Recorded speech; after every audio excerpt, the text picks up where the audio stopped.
से भी छोटा बच्चा कमर का दर्द का शिकायत कर सकता है, वैसे ही एक बड़ा आदमी, बुजुर्ग आदमी, वो बोलता है कि भाई मैं नहाने गया था, मेरी बकेट उठाई और उसके बाद से मुझे कमर नस लग गई, एक लेवल की अगर बात करो तो नस लग जाती है जैसा। हाँ। और अगर कोई वर्किंग स्टाफ है तो मैकेनिक लोग अक्सर बोलते हैं सर हम गाड़ी खोल रहे थे, गाड़ी का चक्का निकालते निकालते मेरी कमर की नस लग गई। TNN 24 न्यूज में फिर एक बार आपका स्वागत है। मैं हूं रियाज शेख। जैसे कि फिर हाजिर हुआ हूं आपके साथ वही 240 डॉक्टरों की लिस्ट में कहीं ना कहीं एक और डॉक्टर हमसे जुड़े हैं और हम इस वक्त है नागपुर के अवस्थी नगर चौक पे। दोस्तों मैं बता दूं आपको कि डॉक्टर साहब है, इनका नाम है नसीरुद्दीन PT। ये एक डिग्री होती है, वो हम आपको आगे जानकारी देंगे कि क्या PT डिग्री क्या होती है।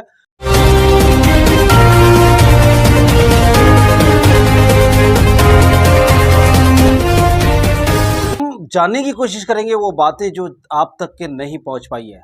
फिजियोथेरेपी भी एक मेडिसिन में एक ऐसा नाम है जहां कहीं ना कहीं उसकी ज़रूरत हर बूढ़े इंसान को ज़रूर पड़ती है एक ना एक दिन। आइए हम जानने की कोशिश करते हैं और जानने की ये भी कोशिश करते हैं कि फिजियोथेरेपी क्या चीज़ है और उसके क्या डेफिनेशन क्या है, वो भी हम जानने की कोशिश करेंगे। तो आपका बहुत बहुत स्वागत है सर। पहले तो आपका नाम बताइए। जी, मेरा नाम डॉक्टर नासिरुद्दीन है। मैं एक फिजियोथेरेपिस्ट हूँ। मैं पिछले 2010 से रेगुलर प्रैक्टिस में हूँ। मेरा क्लिनिक जो है ये प्रशांत नगर पुलिस लाइन टाकली जो एरिया है, अवस्थी नगर के करीब, अवस्थी नगर चौक के करीब, वहाँ पे हमारा क्लिनिक है। और हम स्पेशलाइजेशन करते हैं मस्कुलोस्केलेटल स्लैश ऑर्थोपेडिक फिजियोथेरेपी में, जिसमें हम कई प्रकार के पेशेंट देखते हैं, जिसमें कई लोगों को back pain, neck pain, knee pain, ankle pain और अलग तरीके के मसले, जैसे ऑपरेशन होने के बाद फ्रैक्चर होने के वजह से होने वाली अकड़ाहट। कई लोगों को घुटनों के ऑपरेशन, शोल्डर के ऑपरेशन होते हैं, जैसे रैम्प्लिसाज प्रोसीजर होता है, जैसे ACL रिकंस्ट्रक्शन होता है, जैसे hip replacement, knee replacement conditions है, एल्बो फ्रैक्चर्स है। ये सब पेशेंट्स हम देखते हैं। इनको ऑपरेशन के बाद जो फिजियोथेरेपी लगती है, ये एक पार्ट है। और ऐसा ही एक चीज़ होती है कि भाई हमें खेलने से होने वाली इंजरीज़ है, जिसमें ऑपरेशन की तो ज़रूरत नहीं पड़ी, लेकिन एक्सरसाइज करके उसे सुधारा जा सकता है। कॉमन एग्जांपल हुआ जैसे टेनिस एल्बो का, जो हमारे सचिन तेंदुलकर को किसी ज़माने में हुआ था।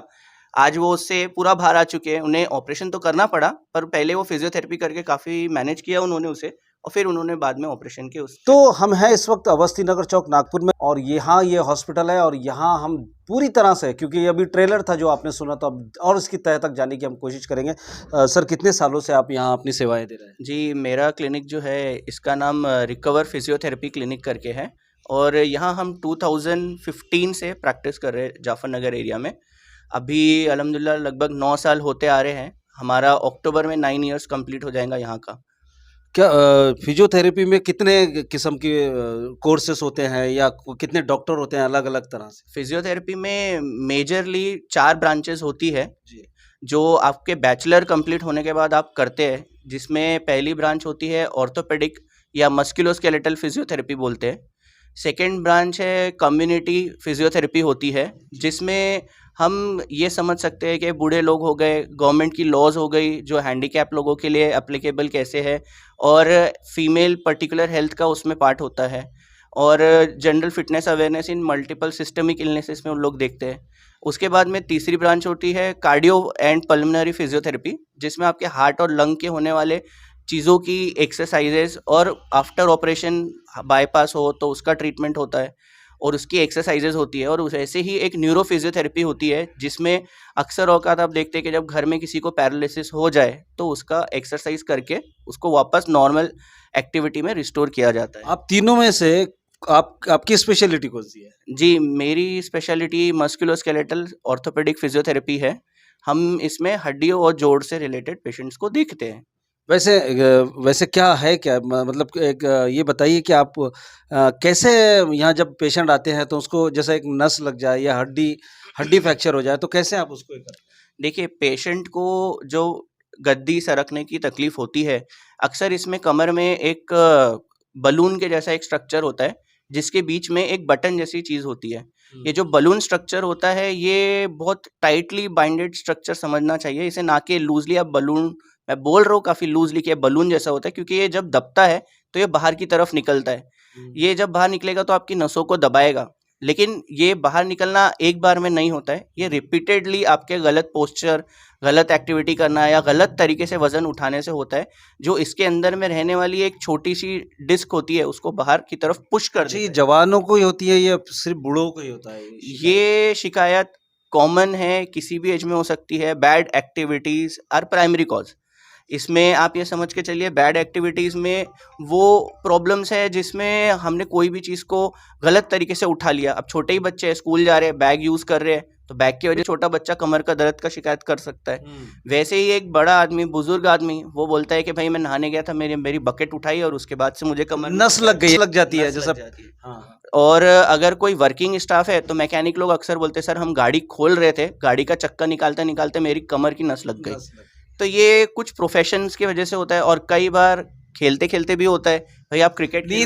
नींद में भी नस आ जाती है। हाँ, नींद की वजह ऐसी है कि अगर आपके घरों के गद्दे काफी पुराने हो गए जिसपे आप सो रहे हैं, या आप कहीं ऐसी जगह गए भाई वहां बहुत नरम गद्दा था, बहुत नरम, तो आपके जिस्म के जो शेप होते हैं, जी। कर्व होते हैं हमारे बॉडी के, वो मैच नहीं हो पाते हैं जब, तब ये चीजें होती हैं। अच्छा डॉक्टर साहब, बहुत सारे लोग जो है बहुत सारे तकिए ले लेते हैं अपने सिराने रात के सोते टाइम समय, एकदम उनकी गर्दन जो है ऊपर की तरफ हो जाती है, धड़ नीचे की तरफ चले जाता है और जी। कहीं ना कहीं सांस भी रुकता है। तो इसका क्या ये जो चीज़ है, ये आपकी गर्दन की नसों को बहुत ज़्यादा खींचती है, और खींचने के साथ साथ आपकी गर्दन की जो नसें काफ़ी पतली होती हैं, और मसल्स जो होती है वो भी काफ़ी पतली होती है। इनके इसमें बल्क नहीं होता है ज़्यादा। तो जब आप ऊंचे तकिए का इस्तेमाल करते हैं तो आपकी जो गद्दी होती है, जिसका हमने अभी बताया, डिस्कशन किया था, ये जो गद्दी होती है ये दबने की वजह से डिस्क अगेन बाहर आती है। गर्दन बहुत ज़्यादा झुकेंगी तो आपकी डिस्क बाहर की तरफ आएंगी और आपकी नसों को फिर से मतलब जब सोते हैं हम लोग तो उस वक्त ज्यादा तकिए नहीं लेना चाहिए, लोड नहीं लेना चाहिए। जी बिल्कुल, बेशक आपको उतना तकिया लेने की ज़रूरत है जितना आपके इस कंधे से कान के बीच की जो दूरी है, बस इतना ही तकिया हमें यूज़ करना चाहिए।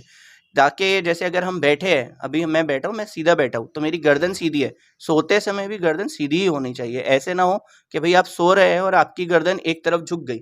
अगर बहुत ऊंचा तकिया रहेगा, अगर मेरे राइट साइड है तो मेरी गर्दन कुछ ऐसी हो जाएंगी जब मैं सोऊंगा तो, और अगर तकिया बहुत ही पतला रखा मैंने तो मेरी गर्दन ऐसी हो जाएंगी कुछ कि वो एकदम ही अकड़ी हुई है। तो इस चीज़ से हमारी गर्दन में तो तकलीफ क्या होगी। सफिशिएंट है कि विदाउट तकिया, बिना तकिए के सोएं?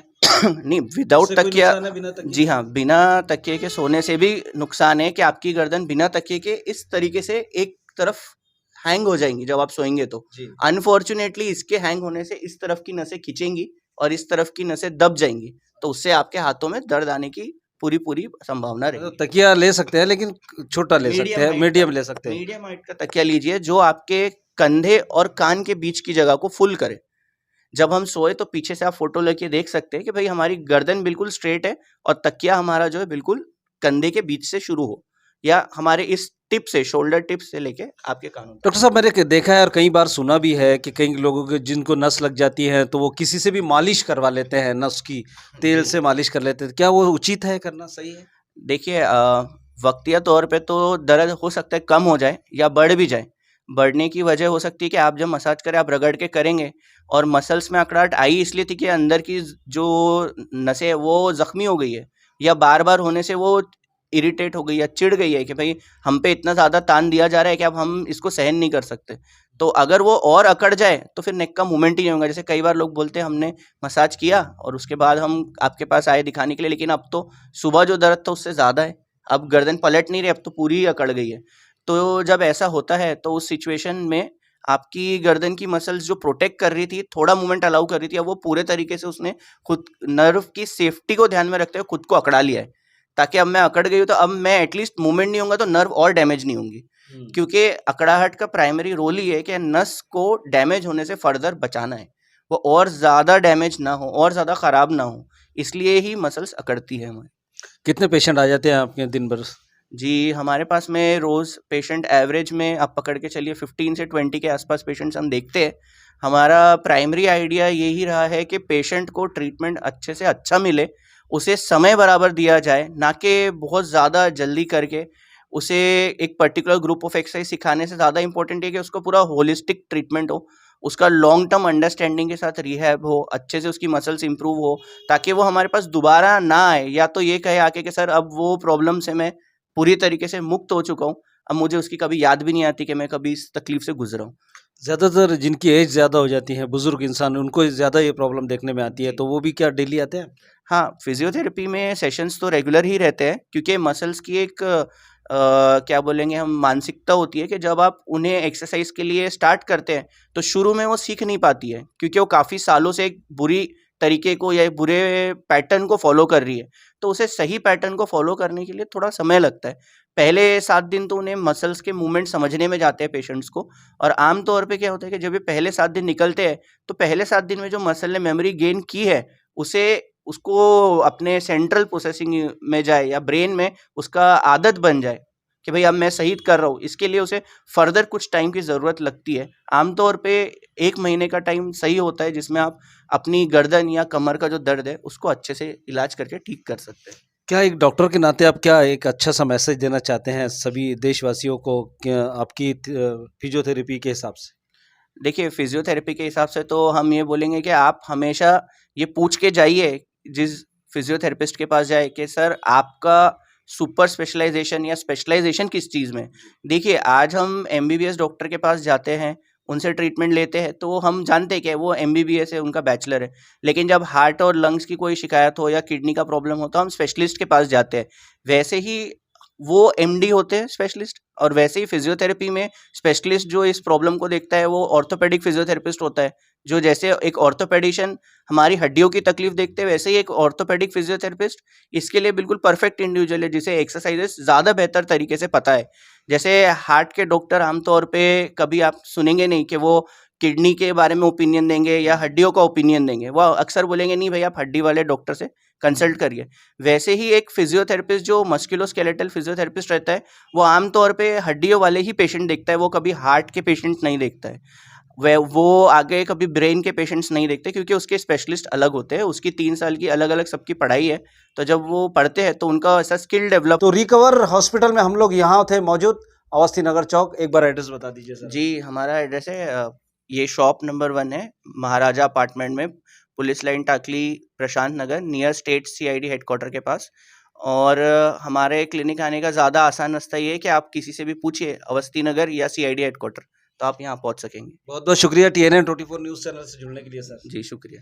तो दोस्तों, मैंने जिस तरह से अभी डॉक्टर साहब ने आपको एड्रेस बता दिया है, और मैं फिर आपको एक बार बता देता हूँ कि हम महाराष्ट्र नागपुर के पश्चिम एरिया में हैं, जहाँ अभी अभी डॉक्टर साहब ने आपको एड्रेस बताया। हम अगर आप इनसे मिलना चाहते हैं तो हम कॉन्टैक्ट नंबर और फुल एड्रेस डिस्क्रिप्शन में हम लोग डालने वाले हैं। उस वक्त आप वहाँ से नंबर लेकर आप इनसे कांटेक्ट भी कर सकते हैं।